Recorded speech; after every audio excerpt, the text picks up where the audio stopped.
aunque se escuche los ruidos de fondo.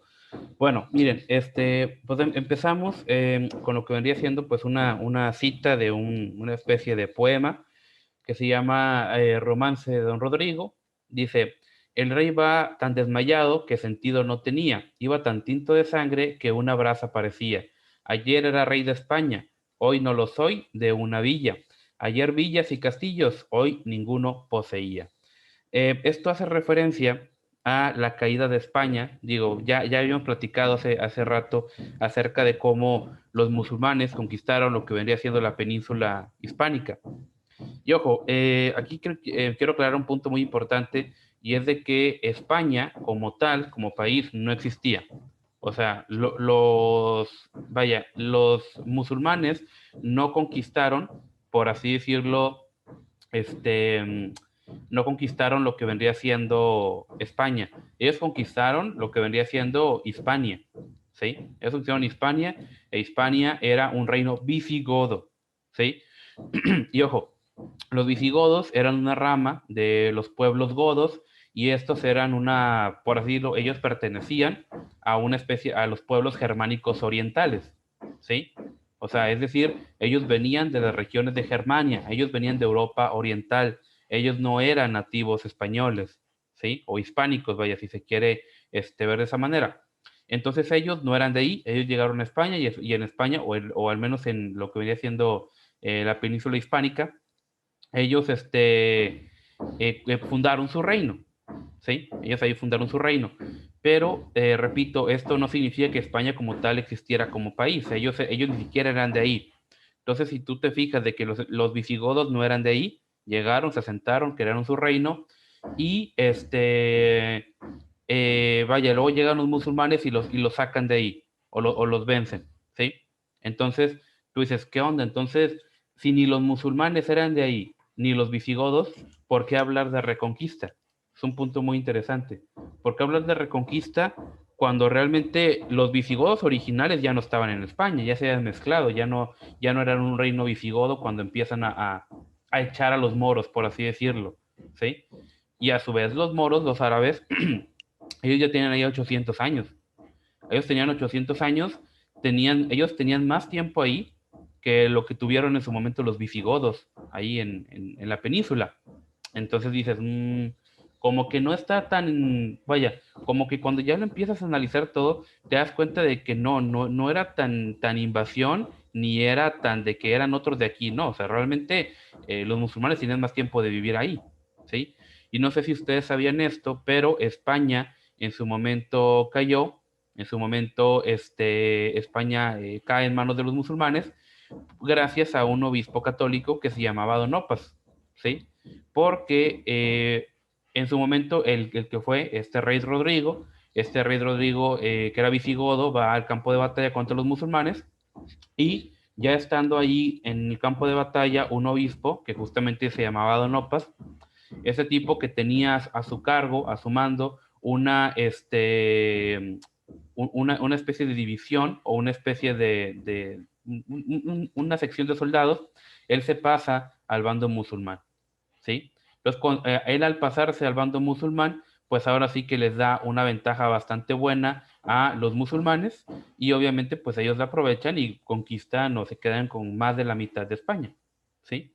Ya esto, repito, lo habíamos platicado. Entonces, el hecho de que dijeras, no, los musulmanes vinieron y nos invadieron y nos expulsaron, pues no, repito, realmente fue gracias al obispo católico Don Opas, que fue que en este caso, ¿cómo se dice? Que fue en este caso el responsable, vaya, de hacer este elemento, ¿verdad? El responsable de traicionar España. Entonces, también pues es importante que los musulmanes cuando llegan, pues sí, toman el reino visigodo, se hacen de toda la península ibérica y lo único que no llegaron a conquistar fue unos remotos rincones de lo que hoy vendría siendo Galicia y Asturias, que eran los extremos del norte. Y ojo, no fueron conquistados porque los musulmanes no pudieran hacerlo o porque hubiera muy buena resistencia, simple y sencillamente porque conquistar o atacar al reino de los francos, que estaba cerca de los Pirineos, era más apetecible, era un reino más rico, era un reino más con mejores recursos, con mejores tierras y demás. Entonces, pues realmente el atacar a aquellas regiones remotas de la península ibérica a conquistar el reino franco, pues mejor conquistabas el reino franco, ¿verdad?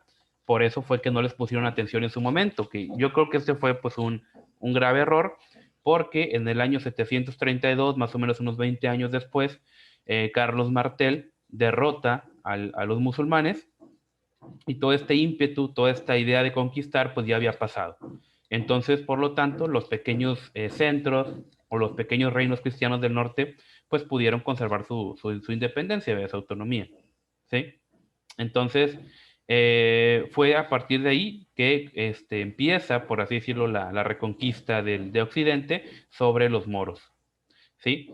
Y ojo, mucha gente ha dicho erróneamente y falsamente que los primeros tiempos de los musulmanes fueron tiempos de guerras. O sea, es decir, hay una leyenda que dice que por los 800 años que los musulmanes estuvieron ahí en España, pues ellos, siempre hubo guerra con los reinos cristianos. Lo otro es de que no, es una mentira, ¿sí? Es una guerra, vaya, es una completa falsedad. Porque,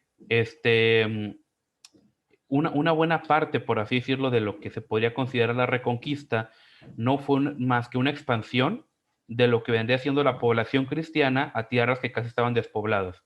¿Sí? O sea, esta famosa reconquista simplemente fue que los cristianos que vivían en una, vamos a llamarlo así, que los cristianos que vivían en la parte norte se empiezan a reproducir y empiezan a ocupar poco a poco tierras que eran de los musulmanes, pero que estaban vacías.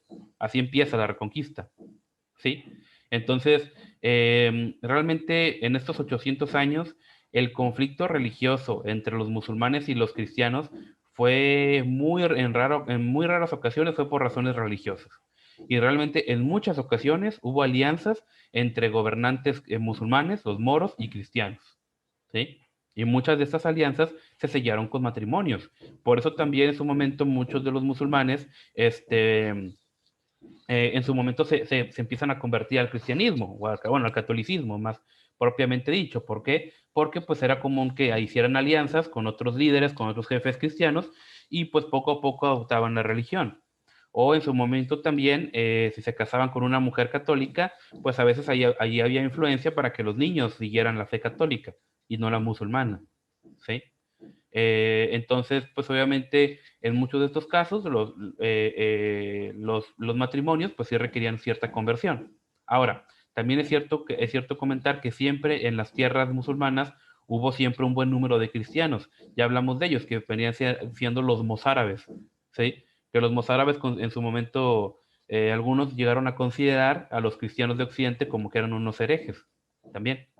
Entonces, según fue avanzando también la conquista, hubo muchos musulmanes que permanecen en sus tierras viejas, porque ojo, sí, los cristianos conquistaban y lo que tú quieras, pero lo que pasaba, pues simplemente fue de que pues había musulmanes viviendo ahí. O sea, conquistabas una tierra y había musulmanes viviendo ahí. Lo cierto es de que esos musulmanes que vivían en los territorios cristianos, pues recibieron el nombre de mudejares, ¿sí? Entonces, vaya, por este lado siempre hubo interacción entre ambas culturas. Y de hecho, también es bueno comentar que durante este periodo, el califato en España estuvo mucho más avanzado tecnológicamente, filosóficamente, socialmente, que sus contrapartes cristianas o católicas. De hecho, en Córdoba había más de alrededor de 5 kilómetros cuadrados de alumbrado público. Pues oye, pues 5 kilómetros no es tanto, ¿verdad? Sí, pero estamos hablando de antes del año 1000, o sea, desde el año 700 hasta el año ya 1400, estamos hablando casi casi, había alumbrado público en Córdoba, había baños públicos, la gente se bañaba, había drenajes, había acueductos. O sea, el nivel de vida que tú te dabas en el lado musulmán era mucho mejor que en el lado católico. Y ni hablar de la tolerancia religiosa. En su inicio, el califato cuando era un solo califato, era muy tolerante con los cristianos, realmente no los perseguía, ¿sí? Entonces, por eso muchos cristianos prefirieron vivir del lado musulmán y ellos son los mozárabes, que después platicaremos cómo después empieza a haber una cierta pelea. Pero si tú veías el tema de libertad religiosa, vivir en el lado musulmán era la mejor opción. Si tú eras judío, vivir en el lado musulmán era la mejor opción. Y repito, en este periodo se desarrolla mucho la ciencia, la filosofía, las matemáticas, la teología, incluso también. Entonces, el mundo musulmán la llevaba de gane en cuanto al mundo católico. Ahorita vamos a explicar por qué se cayeron entonces. Y realmente otro punto muy importante es de que en el mundo occidental se había perdido o se había caído mucho lo que vino siendo el tema de la filosofía.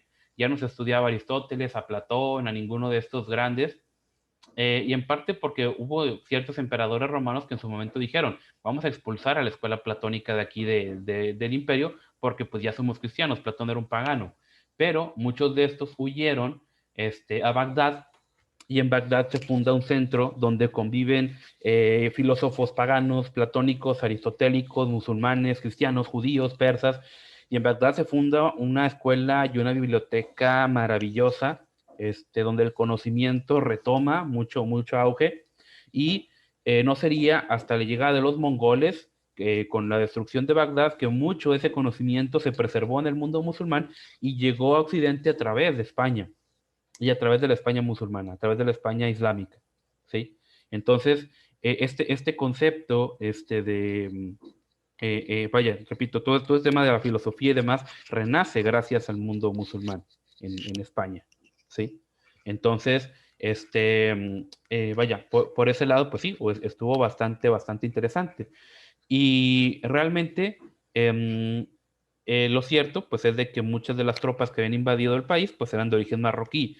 Justamente, pues de ahí viene la palabra que es moro, ¿sí? Que es un sinónimo de musulmán. Porque, por así decirlo, por encima de estos soldados estaba la aristocracia islámica, que eran árabes, sirios y egipcios, ¿sí? Y lo cierto es de que había o llegó a haber en su momento inestabilidad política. Porque fíjense, desde Damasco los califas trataban de poner orden, pero como había mucha distancia, muchas circunstancias, pues fracasaban. A consecuencia de este desorden, pues fueron muchos los moros que regresaron al África. O sea, gran parte del ejército musulmán inicial, al ver que había mucho desorden, pues realmente se regresaron al África. Y cuando hay una revolución en el mundo islámico, es decir, la vieja dinastía de los omeyas, que en su momento fue derrocada por los abasíes, que mataron a casi todos los omeyas y establecen su capital en Bagdad.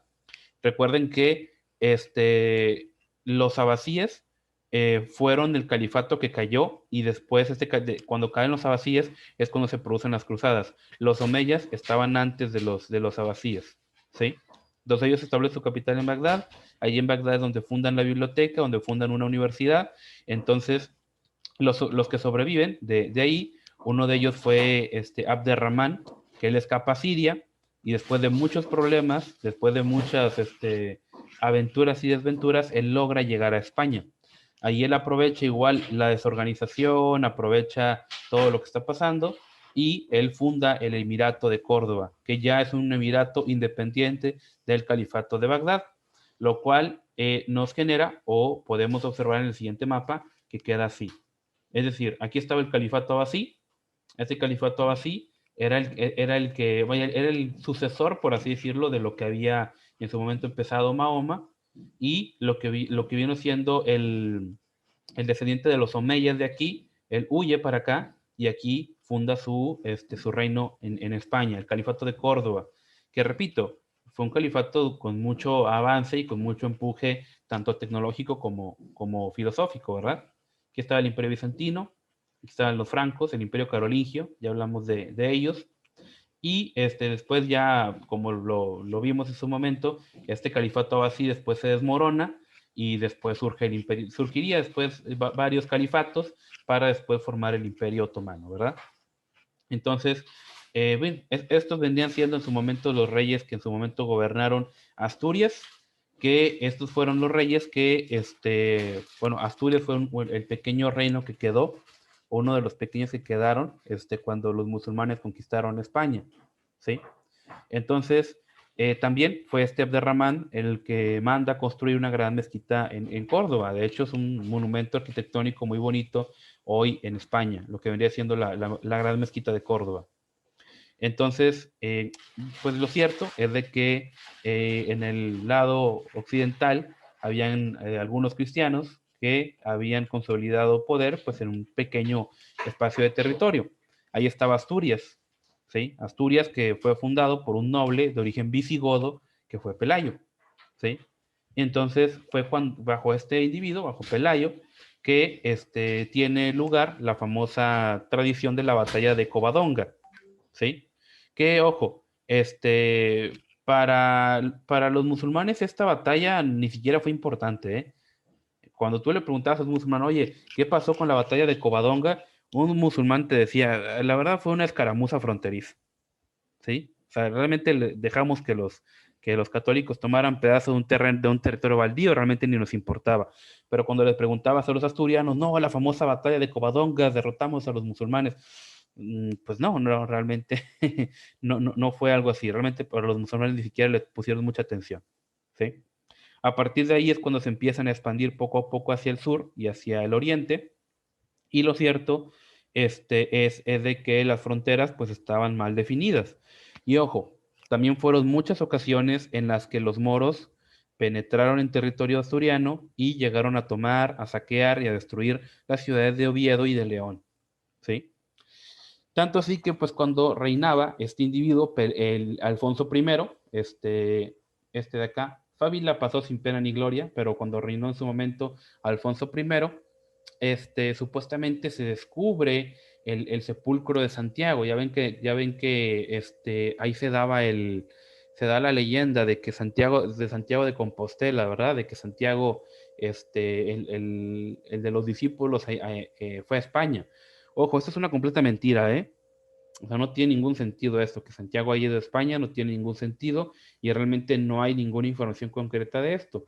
Ya sabemos que obviamente para alimentar el fanatismo, para alimentar a las masas, era muy común, muy común, que se inventaran cuestiones de santos, ¿eh? De que, mira, aquí está el sepulcro de San esto, de San aquello, de tal, y de lo que tú quieras, ¿verdad? Entonces, esto era simplemente para agarrar dinero, porque obviamente esto te costaba, por así decirlo, pero también tenía que ver pues con alimentar la moral, vaya, por así decirlo, de los soldados, ¿sí? Entonces, vaya, ahora sí que fue una completa mentira. De hecho, ahí les pasé un video, bueno, no sé si se los pasé, pero igual se los paso, en el cual ahí justamente se explican de que, pues sí, realmente la famosa tumba de Santiago de Compostela, pues no es más que una completa mentira, ¿sí? Y realmente el auge de todo esto, vaya, el auge de toda esta peregrinación a Santiago fue alrededor del siglo, vaya, casi que alrededor del siglo noveno, más o menos, cuando las peregrinaciones a Santiago de Compostela empiezan a tener sentido, ¿verdad? Porque en su momento, pues ya vimos que Roma tenía reliquias, Jerusalén, obviamente, sin duda. Entonces surge Santiago, pues como una meta de peregrinación. Porque si tú ves el reino de Asturias, que era un reino pequeño, era un reino pues sin mucha importancia, sin muchos recursos, bueno, pues cuando se descubre supuestamente los restos de Santiago el Apóstol, oye, pues ya somos independientes hablando eclesiásticamente hablando, ¿verdad? Y ya tenemos un atractivo turístico para que la gente venga a dejar su dinero.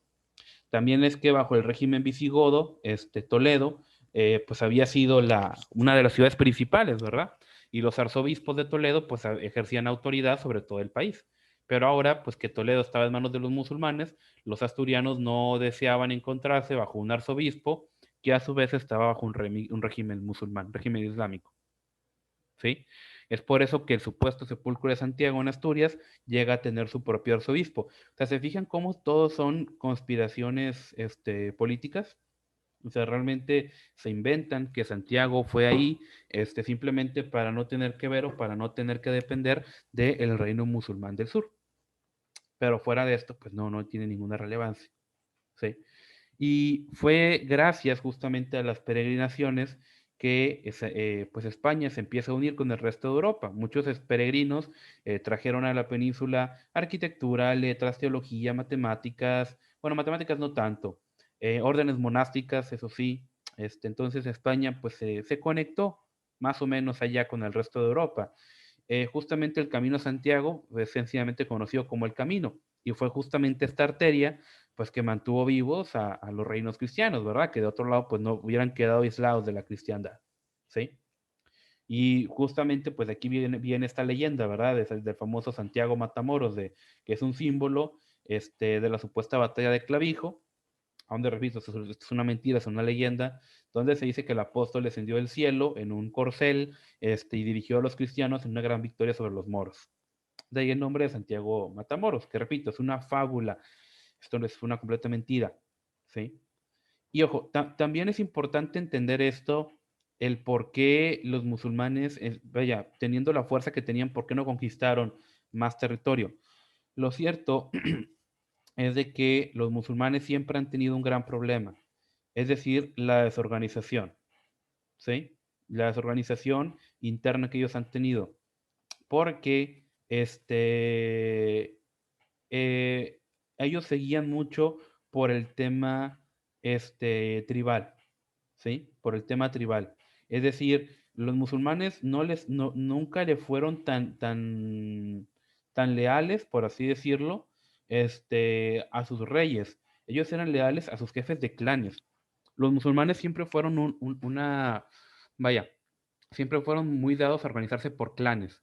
O sea, entonces, si tú querías ser un califa, tú tenías que tener a los líderes de los diversos clanes pues bajo tu subordinación, por así decirlo. Y no siempre esto era así. De hecho, en su parte, por eso el califato de los omeyas, perdón, de los abasíes, por eso se cae, porque llega un punto en el cual los turcos, que eran su ala del ejército, tienen más poder que el mismo califa. Realmente la familia del califa era pues simplemente pues una especie de formalidad de que ellos tenían el poder, pero realmente el poder militar y económico lo tenían otros. Entonces los musulmanes siempre fueron muy desorganizados. Y ojo, esto se ve hasta la fecha. Por ejemplo, cuando los musulmanes han peleado con Israel, casi siempre, bueno, siempre han perdido los musulmanes. ¿Por qué? Porque, por ejemplo, eso fue muy notorio en Siria, cuando los israelíes empiezan a ganar, ellos se topan de que hay campos de batalla enteros que están llenos de tanques en perfecto estado, tanques, municiones, provisiones, todo estaba en perfecto estado. ¿Qué fue lo que había pasado? Los sirios habían abandonado todo y se habían ido, ¿sí? ¿Pero por qué? Porque los sirios no estaban bien organizados, no eran un ejército único. Les habían dado armas modernas, les habían dado, entre comillas, formación moderna y demás, pero ellos seguían siendo leales a su jefe de clan. ¿Y qué era lo que pasaba? Si el jefe de clan estaba en una división contraria a la mía, yo le hacía caso a él. Aunque mi general me dijera, tú haces esto, si mi jefe de clan llevaba la contra, y mi lealtad era con el jefe de mi clan. ¿Sí? Entonces, esta desorganización que siempre ha habido en el mundo musulmán ha hecho que nunca realmente puedan desarrollar una potencia, vaya, en ese sentido. Hubo momentos en los que hubo ciertos califas o ciertos líderes que sí pudieron unificar todo el poder en uno y hicieron cosas maravillosas. Está el caso de Saladino. Saladino no, era un líder militar extraordinario y él pudo unir al mundo musulmán bajo una causa. A él lo siguieron los califas, digo, sí, vaya, los jeques y los demás, y el demás líderes del mundo musulmán. Pero son muy pocos los que han logrado eso. En su gran parte, en vez de unirse contra un enemigo común, se pelean entre ellos, ¿sí? Entonces, y ojo, realmente en su momento no sé si han escuchado o si han oído hablar del famoso Lawrence de Arabia. Hay una película muy buena, es de los 50 y está muy buena, se llama justamente así, Lawrence de Arabia, y te habla justamente de cómo este individuo, Lawrence, que él era un inglés, él va con los musulmanes y logra generar una unidad en el mundo musulmán para liberarse de los turcos otomanos. ¿Sí? Está muy buena la película, dura como 3 horas, pero está muy buena. Se llama así Lores de Arabia. Y ahí te habla justamente de todo este tema, de las alianzas tribales, las divisiones, todo este tema vaya relacionado al poder. Entonces, esto es lo que debilitaba, pues, por así decirlo, a los musulmanes, ¿sí? Entonces, realmente, repito, los musulmanes no acabaron con la cristiandad simplemente porque no quisieron, no se organizaron para eso, porque si hubieran querido lo hubieran podido hacer. O sea, vaya, realmente tenían el poder y de hecho las armas de ellos estaban mucho mejores que la de los católicos, ¿verdad? Ya hablamos en su momento del acero Damasco, que era un acero pues mucho más fuerte, mucho más resistente, mucho más ligero, y mucho más filoso y cortante que cualquier otro acero. De hecho, ni siquiera hoy en día lo han podido reproducir el acero Damasco, ¿sí? Entonces, vaya, sí tenían mucha ventaja, pero simplemente, pues bueno, Dios no lo permitió que los musulmanes en su momento conquistaran todo, ¿verdad? Por algo fue. Y justamente en este punto, pues también vemos un punto muy importante, es de que cuando el reino de Asturias empieza a expandirse, llega un punto en el cual Alfonso III se va a lo que vendría siendo León, la ciudad de León, y a partir de lo que pues hoy vendría siendo Galicia, Asturias y León, empieza pues un nuevo reino, ¿sí? Que en su momento ellos tomaron el título de emperadores. ¿Por qué? Porque ellos querían encontrarle una especie de, vamos a llamarlo así, contrapeso a los califas, porque ellos dijeron, a ver, los califas de Abderramán III y sus sucesores se llaman califas, que califa es como que un título más allá de jeque, un título más allá de simplemente un líder musulmán. Entonces, vamos a tomar el título de emperadores. Entonces, ojo, aquí justamente empieza lo que vendría siendo la zona de Castilla. La zona de Castilla recibe su nombre porque fue una región en la que fue necesario, vaya, por así decirlo, que se construyeran pues, muchos castillos para hacerle frente a los musulmanes, porque era una zona fronteriza. Era una zona fronteriza, no había mucha población y pues los reyes de León facilitan la construcción de castillos y también estimularon que mucha gente se fuera a vivir ahí y les otorgaron privilegios, derechos especiales para que se fueran para allá, ¿sí? Después, esto se voltea porque la gente de Castilla poco a poco empieza a mostrar un espíritu más insumiso, por así decirlo. O sea, es decir, en vez de ser leales a los reyes de León, ellos constantemente vemos que se rebelan, ¿sí? De hecho, fue bajo un individuo que se llamó Fernán González que el condado de Castilla pues hace independiente, ¿sí? Entonces, lo cierto es de que este individuo, Fernán González, empieza a guerrear para hacer independiente Castilla. Y fíjense, la principal lucha de él, de Fernán González, no fueron contra los musulmanes, sino contra los reinos de León y de Navarra, ¿sí? O sea, ¿se fijan en esto? O sea, cómo la famosa reconquista nunca fue un llamado de la cristiandad contra los musulmanes, no. Este tipo dijo, oye, ¿sabes qué? Soy líder de una de las zonas más importantes, tengo muchos castillos, ¿por qué no me hago independiente yo? Y me constituyo un rey yo también, como los de León y los de Navarra, ¿sí? Entonces, vemos cómo la reconquista no se basa en un sentimiento religioso, sino en las ambiciones políticas en su momento de Castilla. ¿Sí? Y mientras esto pasaba en Asturias, en León, en Castilla, otro reino cristiano, pues había aparecido por ahí de la nada, y este reino, pues fue el reino de Navarra, ¿sí? Lo cierto es de que este famoso reino de Navarra no fue más que otro punto, otro foco de resistencia contra la invasión musulmana, ¿sí? Y pues era un reino muy raquítico, por así decirlo. Ya después, a principios del siglo X, hubo un hombre llamado Sancho II que él logra empezar a conquistar grandes territorios de los musulmanes y se vuelve una potencia. Pero no se vuelve una potencia solamente por su ingenio militar, sino porque él empieza a casar o él empieza a forjar enlaces matrimoniales con los francos. Y obviamente, como él obtiene apoyo de los francos, pues ahora sí que él logra hacerse de más poder, ¿verdad? Imponerse sobre otros territorios, ¿sí? En el año 1000 sube al trono de Navarra Sancho III, y él logra reunir bajo su gobierno a lo que vendría siendo Castilla, Aragón y otros territorios que antes habían sido de los francos, ¿sí? Cuando muere Sancho III, Navarra, Castillo y Aragón se dividen en tres de sus hijos, cada uno con el título de rey. Es aquí como surgen los condados de Aragón y de Castilla, ¿sí? Y cómo después estos condados pasaron a ser reinos, ¿ok? Un entrancado político, vaya, por ese sentido. Después, Fernando, quien sería el rey de Castilla, también se llegaría a conquistar León en el año 1037. Después le declaró la guerra a su hermano García, que él gobernaba Navarra. Y este murió en el campo de batalla y pues ahora sí que el reino se declara vasallo de Fernando. O sea, Fernando empieza a unificar poco a poco, ¿sí? Y por primera vez los territorios cristianos de lo que vendría siendo Galicia hasta los Pirineos pues ya estaban unidos, ¿verdad? Ya estaban más unidos.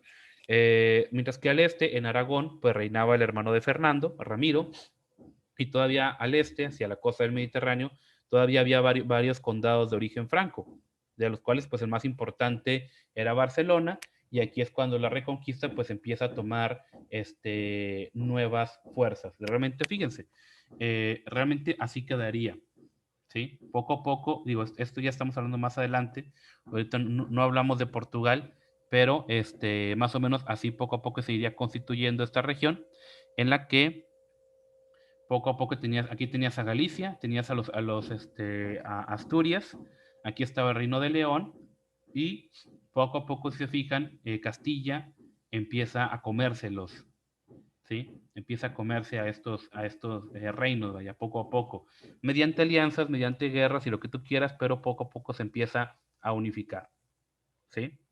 Y ojo, realmente España, hoy en día, vaya, España realmente nunca fue un reino solo, y así como España nunca fue un reino solo, no lo es ahorita. No sé cuántos de ustedes han oído hablar de lo que está pasando ahorita en España, pero ahorita en España hay problemas fuertes en cuanto al tema vaya, en cuanto al tema de Cataluña y otros temas por ahí, ¿verdad? De que Cataluña quiere ser independiente, de que otras regiones también, los vascos también como que no quieren ser parte de España. O sea, España nunca fue un reino completamente unificado, ¿sí? Y como no fue un reino unificado, pues vaya, hoy en día sigue dividido. De hecho, en España hay varios idiomas. España no habla nada más español, ¿sí? Por si no lo sabían. Entonces, pues no.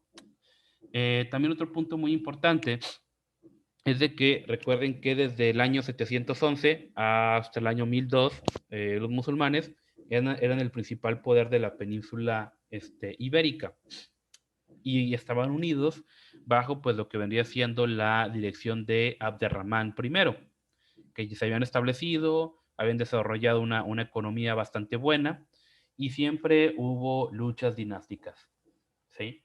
Siempre hubo luchas dinásticas. Y repito, las conquistas hasta el siglo XI fueron más que tomar tierras que estaban escasamente pobladas y que realmente los musulmanes no les daban importancia, ¿sí? Y realmente, por ejemplo, en Cataluña, en lo que vendría siendo la zona de Cataluña, fue el poder de los francos y no los descendientes de los visigodos lo que obligó a los moros a replegarse, ¿sí? Y no sería hasta fines del siglo X que la situación empezaba a cambiar, ¿sí? ¿Por qué? Porque había muchas peleas entre los musulmanes, ¿sí? Mientras los musulmanes cada vez se dividían más entre ellos, mientras había cada vez más peleas internas por la dinastía, por la sucesión, los cristianos cada vez comenzaban a unirse bajo el mando de reyes como Sancho III o Fernando I de León y Castilla, ¿sí? Sabemos cómo el mundo católico se empieza a unificar y vemos cómo el mundo musulmán se empieza a desmoronar, ¿sí? Lo cierto es de que surgió un individuo muy importante que fue Almanzor. Almanzor, él era un ministro musulmán, pero él nunca tomó el título de califa. Él fue el que tomó las riendas del califato y dirigió varias campañas que, ojo, las campañas de Almanzor pusieron en un grave aprieto a los católicos, ¿sí? Incluso, fíjense, en el año 997, los ejércitos de Almanzor saquearon Santiago de Compostela, ¿sí? Y los musulmanes participaron en las diversas guerras de los cristianos entre sí. O sea, realmente Almanzor empezó a apoyar o empezó a promover una división entre cristianos y repito, incluso llegó a saquear Santiago de Compostela, que era un lugar muy importante para la cristiandad. ¿Sí? Entonces sí, sí, le dio un leve golpe a la unificación cristiana, por así decirlo. Pero pues lo cierto es de que cuando muere Almanzor en el año 1002, el califato se deshace. ¿Sí? Los moros, recuerden que los moros eran los que venían de Marruecos, ellos cansados de la dominación árabe, o sea, cansados de ser gobernados por gente que venía de Arabia, de Siria, de Egipto, ellos dividen sus territorios, ¿sí? En varios estados independientes que se llamaron los reinos de taifas, o sea, reinos de grupos. Repito, otra vez el sectarismo.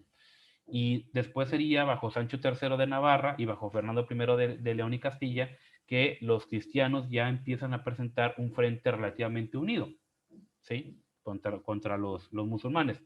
Y repito, fue también en este punto cuando empieza a haber intolerancia, cuando empieza a dividirse la situación, que vaya, que todo esto se empieza a venir abajo, porque también empieza a surgir sentimientos de, vaya, empiezan a surgir sentimientos de fanatismo religioso. Y repito, lo interesante aquí está en que el fanatismo religioso musulmán vino después del fanatismo religioso católico.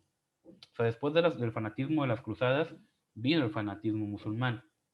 No fue al revés. ¿Sí? Entonces, los reinos taifas, a pesar de que estaban divididos, hay que entender de que eran reinos con mucha riqueza, con mucha cultura. La civilización musulmana estaba mucho más desarrollada que la cristiana y realmente en los reinos de los taifas se producían grandes obras de arte, cosas de mucho valor. ¿Sí?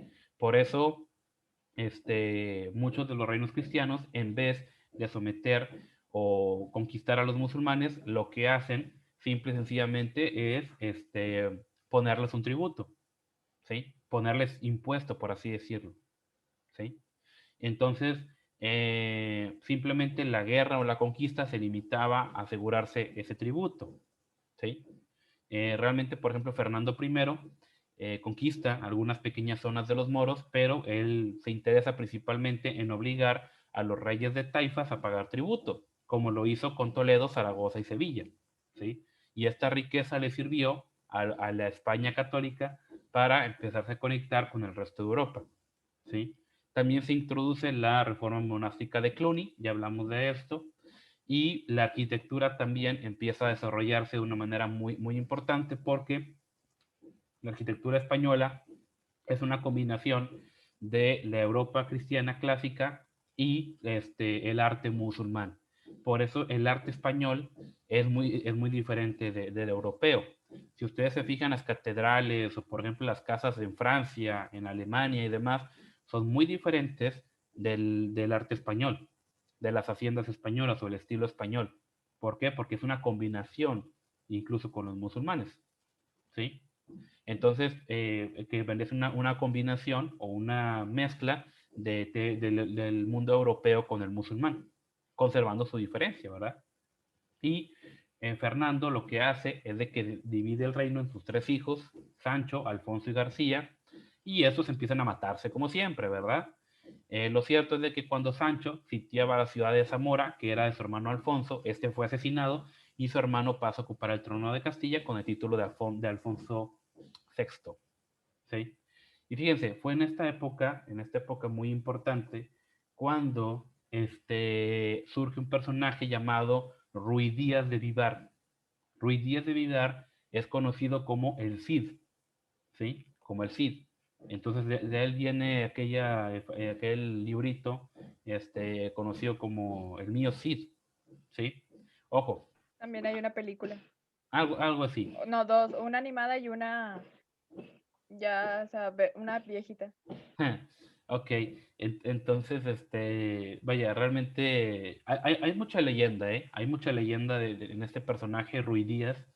Él fue un soldado, que en su momento peleó contra musulmanes, pero también peleó contra cristianos, ¿eh? Y lo respetaron.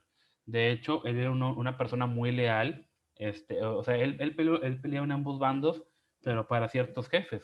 Y en su momento, si él consideraba que un jefe, que un líder, su causa era justa, él peleaba a su lado. De hecho, su lealtad se pone en manifiesto cuando en un episodio de Santa Gadea de Burgos, él obliga a Alfonso VI a jurar que era inocente de haber asesinado a su hermano. ¿Sí? Lo cierto es de que también en este sentido se muestra que los señores feudales españoles tenían mucho poder. ¿Sí? Aunque el rey aunque el rey era el rey, los señores feudales tenían a veces más poder que el rey. ¿Sí? Y se le podían poner al tú por tú al rey y a veces lo derrocaban también. ¿Sí? De hecho, no sé si sabían, pero la palabra Cid es de origen musulmán, es de origen árabe, que quiere decir señor.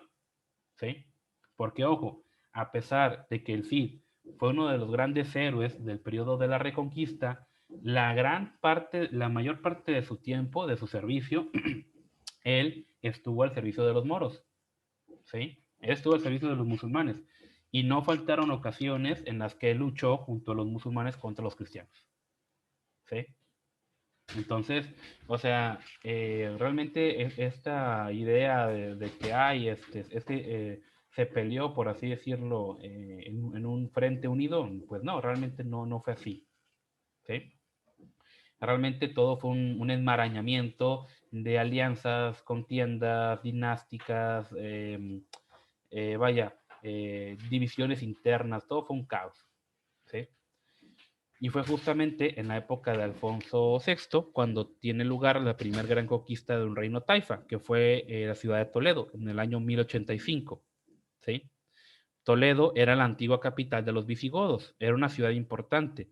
Entonces, cuando llega Alfonso, él se declara capaz de conquistar cualquier reino taifa e inmediatamente les exige tributo a los de Sevilla, Zaragoza y Granada. ¿Sí? En este punto, cuando los moros empiezan a ver estos problemas, ellos apelan a los almorávides. Que ojo, los almorávides eran fanáticos religiosos del norte de África. ¿Sí? En su momento hablamos de que los taifas habían surgido del movimiento este, de los marroquíes, pero en África había surgido el movimiento de los almorávides. Eran de origen bereber, o sea, eran propios del norte de África. Y ellos se habían impuesto en Marruecos, Tunisia y parte de África Central hasta Senegal. Ellos sí eran fanáticos musulmanes, por así decirlo, y mucho más intolerantes. De hecho, ellos tomaban el carácter de la Guerra Santa. Entonces el rey moro de Sevilla apela al jefe de los almorávides, que se llamaba Yusuf, para que vaya a España y contenga el avance de las tropas de Alfonso VI. Yusuf cruza el estrecho de Gibraltar y en Salaca derrota a los cristianos. Pero 2 años después los moros vuelven a pedir su ayuda. Después Yusuf llega a España y se dedica no solo a contener el avance de los cristianos, sino también a conquistar varios reinos de taifas en el que el país estaba dividido. En el año 1090 toma Granada, después Córdoba, después Sevilla, Badajoz, Valencia, que ojo, fue en Valencia donde el Cid había muerto 3 años antes, y Zaragoza y otras ciudades más. ¿Sí? Lo cierto es de que los almorávides pues nunca lograron tomar Toledo otra vez. Y justamente a partir de ahí fue que empezó la decadencia. Los cristianos se reorganizaron y empezaron a establecer alianzas entre sí, además apelaron, por así decirlo, al resto de Europa. El resultado pues, fue que esta guerra tomó un carácter religioso también y lo cierto es de que ese espíritu de guerra religiosa no existía hasta ese momento. Después, con el fanatismo de los almorávides, los cristianos desarrollan un fanatismo semejante. ¿Sí? Después de otras partes de Europa vienen caballeros dispuestos a luchar en la famosa Cruzada Occidental. ¿Sí? Es decir, este espíritu de una reconquista se posesiona de la España cristiana y también esto combinado con el tema religioso, pues sí se pone bastante intenso el asunto, ¿sí? Después los españoles empiezan a establecer lazos con Francia, con Roma, y poco a poco la Iglesia de España se empieza a unir a la cristiandad occidental. También otro punto muy importante es de que en este punto también fue la famosa supresión de la liturgia mozárabe, ¿sí? Es decir, ya habíamos platicado que la iglesia mozárabe era diferente del resto y los cristianos que estaban en un régimen musulmán siguieron continuando su mismo tipo de liturgia, ¿sí? Que eran los mozárabes. Y pues su origen de culto recibió el nombre de pues liturgia mozárabe, ¿sí? Entonces, esto continuó. Cuando España empieza a tender sus lazos con Roma otra vez, trata de suprimir este orden de culto y a imponer la liturgia romana. Esto obviamente causó mucho resentimiento y hubo pues muchas divisiones. Lo cierto es de que la liturgia mozárabe hacía mucho más uso del Antiguo Testamento que la latina y por lo tanto cuando se suprime se empieza a cortar cada vez más el contacto de los cristianos con el Antiguo Testamento. Y fue una de las razones por las que en España prevalecieron las mismas actitudes hacia los judíos que habían existido desde mucho antes en otras regiones de Europa, o sea, el antisemitismo, ¿sí? Entonces, después, los almorávides no duran mucho. En el año 1118, el rey de Aragón, Alfonso I, el batallador, conquista Zaragoza. Después, Alfonso VII conquista de Castilla, empieza a conquistar hacia el sur, porque dentro del mundo musulmán se había levantado un nuevo grupo que le quería quitar el poder a los almorávides. Estos eran los almohades, ¿sí? Ellas eran tan fanáticos como los anteriores y en el año 1145 los almohades hacen sentir su presencia en España y en el año 1170 derrocan definitivamente a los almorávides, ¿sí? Ellos unifican diversos partidos mahometanos de España y aparecen pequeños reinos al estilo de los taifas, ¿sí? Pero a pesar de todo eso, logran derrotar a Alfonso VIII de Castilla y los cristianos se vieron presionados en diversos frentes, ¿sí? Pero como esta guerra ya había sido religiosa, se unen los soberanos de León, Castilla, Navarra, León, en la batalla de Navas de Tolosa, y en el año 1212 derrotan definitivamente a los almohades. Después de aquí, ya la reconquista va mucho más rápida. En el año 1230, bajo Fernando III, conocido como San Fernando, toma Córdoba, toma Sevilla y después, poco a poco, empieza a fundar órdenes militares que venía siendo la de Calatrava, Alcántara y Santiago. Y a partir del año 1248, el único estado islámico que quedaba en España, pues era el reino de Granada, ¿sí? Este pudo haber sido conquistado, pero los reyes de Castilla simplemente se limitaron a exigirle tributo, porque los territorios que habían conquistado eran demasiado extensos y su proceso de asimilación era muy complejo. Es decir, si conquistaban Granada, todavía podía haber una guerra civil de todos los musulmanes que quedaban atrás, ¿sí? Entonces, a punto de darse esta reconquista, se pone pausa a esto y no sería mucho, casi 250 años después, cuando en Isabel de Castilla se propondría conquistar este reino, ¿sí? En el entretanto, pues los cristianos guerrearían entre sí, permitiéndoles a los moros hacerse fuertes en Granada. Y pues justamente se queja el poeta Pedro López de Ayala cuando él dice, olvidado han a los moros sus grandes facer, en otras tierras llanas osan y se falen que comer, unos son ya capitanes, otros envían a correr, sobre los pobres son culpas, se acostumbran mantener, los cristianos han las guerras, los moros están folgados, es una palabra extraña, en otros los más reinos ya tienen reyes doblados, todo aquesto viene por nuestros pecados. Somos contra Dios en todas cosas cerradas. O sea, prácticamente él critica esto, de que, oye, si ya tenías a los musulmanes rodeados, ¿por qué no los conquistaste por completo, verdad? Entonces, mientras, vaya, mientras todo eso estaba teniendo lugar, lo cierto es de que los cristianos, que creían que los moros eran unos infieles ignorantes, el hecho es de que, como yo lo he dicho en muchas ocasiones, la civilización musulmana estaba muy adelantada al resto de Europa. La medicina creció bastante también ahí. Había muchos arquitectos, matemáticos, y los cristianos aprendieron mucho de ellos, ¿sí? Incluso hubo muchos filósofos también, que esos filósofos musulmanes tuvieron su impacto en la teología cristiana occidental. Por ejemplo, de los más importantes que tenemos fue el musulmán Averroes y el judío Maimónides, ¿sí? Que eran de Córdoba. Averroes, él nació en Córdoba ya por el año 1126, hizo estudios de medicina, jurisprudencia, teología y se destacó mucho en el campo de la filosofía. Él se dedicó a estudiar y comentar las obras de Aristóteles y tuvo tanto éxito que se le conoció como el comentarista, ¿sí? Lo cierto es de que para él el conocimiento filosófico estaba por encima del religioso, porque el filosófico era de la razón y el segundo de la fe. Eso quería decir que para entender el Corán tenías que hacerlo filosóficamente, es decir, siempre, vaya, incluso él tuvo problemas con las autoridades musulmanes porque él ponía la razón por encima de la fe, ¿sí? Entonces, pues ahí está interesante. También Averroes decía que la fe era el medio de conocimiento de los ignorantes o de los de escasa capacidad intelectual, mientras que los más privilegiados debían preferir la razón. Y otro punto es de que en su momento Averroes él creía en la eternidad del mundo. Es decir, los musulmanes, al igual que los cristianos, creían que Dios había hecho el mundo de la nada, pero Averroes, sobre base de sus estudios de teología, él llega a la conclusión que la materia era eterna, ¿sí?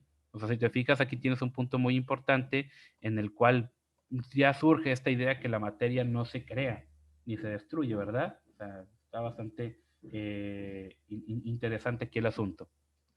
Eh, También, en lo que se refiere a la vida después de la muerte, Averroes difiere de la clásica ortodoxia musulmana, porque según a la base de Aristóteles, todas las almas humanas, lo que él llama el intelecto activo, no son manifestaciones de una sola alma universal, por lo cuanto, cuando un individuo muere, él se reintegra a un océano de almas o un océano de alma universal, ¿sí? Está interesante el pensamiento de este individuo. Maimónides era contemporáneo de Averroes, ¿sí? Aunque unos años más joven. Y cuando los almohades se posesionaron de Córdoba, traen una atención intolerante hacia los judíos, Maimónides y su familia pues parten de España. A pesar de eso, sus obras fueron muy leídas en el país, ¿sí? Y según Maimónides, no hay un verdadero conflicto entre la fe y la razón, lo que es que hay ciertos temas que la razón no alcanza a investigar adecuadamente. Así, por ejemplo, en lo que se refiere a la eternidad del mundo o la materia, la razón no puede llegar a una conclusión segura. Pero por la fe sabemos que el mundo fue hecho de la nada. Y gracias al pensamiento de Maimónides y Averroes, de estos dos filósofos, muchos otros pasaron de España al resto de Europa. Y esto contribuyó a una gran escuela de traductores que se fundó en Toledo. Y ahí muchas obras de los grandes filósofos de la antigüedad griega, obras de musulmanes, de judíos, fueron traducidas al latín. Y más adelante impactaron mucho el resto de Europa y gran parte de la discusión teológica del siglo XIII gira en torno alrededor de ellas. O sea, es gracias fue a los musulmanes y a los judíos que se rescata gran parte de la sabiduría del mundo antiguo. ¿Ok? Y pues bueno, hasta aquí vamos a dejar esta parte y hasta aquí vendría siendo el tema de la reconquista de España.